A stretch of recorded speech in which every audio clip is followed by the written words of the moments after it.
بسم اللہ الرحمن الرحیم۔ اللہ سب جانتا ہے آپ کب کن حالاتوں سے گزر رہے ہیں۔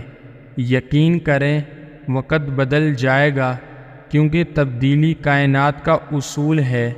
حضرت علی رضی اللہ تعالی عنہ نے فرمایا، خواہشیں بادشاہوں کو غلام بنا دیتی ہیں، مگر صبر غلاموں کو بادشاہ بنا دیتا ہے۔ صبر اور نماز سے مدد لیا کرو، بے شک اللہ صبر کرنے والوں کے ساتھ ہے۔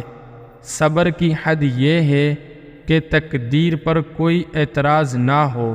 زندگی کتاب کے سب اوراق ہمارے مطابق نہیں ہوں گے۔ اگر کوئی ایسا ورق سامنے آ جائے جس میں رائے نہ ہوں تو صبر کر لینا چاہیے۔ صبر سے رحمت کا انتظار کرو۔ جو چیز تمہارے لیے ہے وہ تمہارے لیے ہی ہے۔ حضرت علی رضی اللہ تعالی عنہ نے فرمایا، صبر ایک ایسی سواری ہے جو اپنی سواری کو گرنے نہیں دیتی، نہ کسی کے قدموں میں اور نہ کسی کی نظروں میں۔ چلو صبر کر لیتے ہیں، سنا ہے رب صبر کرنے والوں کے ساتھ ہے۔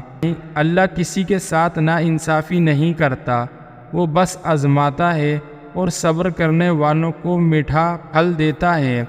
زندگی اس طرح بسر کرو کہ دیکھنے والے تمہارے درد پر افسوس کے بجائے تمہارے صبر پر رشک کرے۔ اللہ ہماری آہٹیں بھی سنتا ہے اور پکار بھی، بس وہ آپ کا صبر آزماتا ہے۔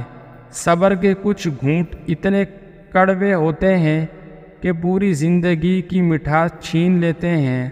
صبر انسان کو ٹوٹنے نہیں دیتا۔ صبر رکھ بندے، کمزور تیرا وقت ہے تو نہیں۔ جہاں اپنوں کے لہجوں کی اپنائیت دم توڑ جائے تو پریشانی اور رونے کے بجائے فاتحہ پڑھ کر بخشش کی دعا کیا کریں۔ بے شک اللہ تعالی صبر کرنے والوں کے ساتھ ہے۔ جس شخص کو اللہ کی حکمت سمجھ آ جائے وہ زندگی میں کسی بھی واقعے کے رونما ہونے پر پریشان نہیں کر ہوگا۔ یہ دنیا ایک دن آپ کے حق میں بہتر ہے اور ایک دن آپ کے مخالف ہے۔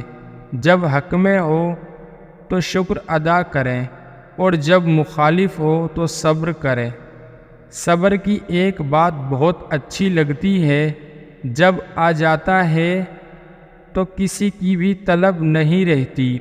صبر رکھیں، اذیت اجر بن جائے گا۔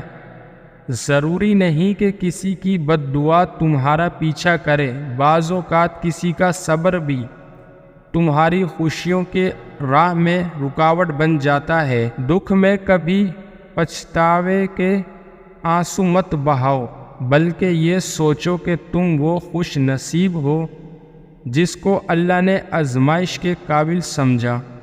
زندگی کسی کی بھی آسان نہیں ہوتی، زندگی کو آسان بنایا جاتا ہے پیار سے، خلوص سے اور برداشت سے۔ انسان ہمیشہ تکلیف میں ہی سیکھتا ہے، خوشی میں تو پچھلے سبق بھی بھول جاتا ہے۔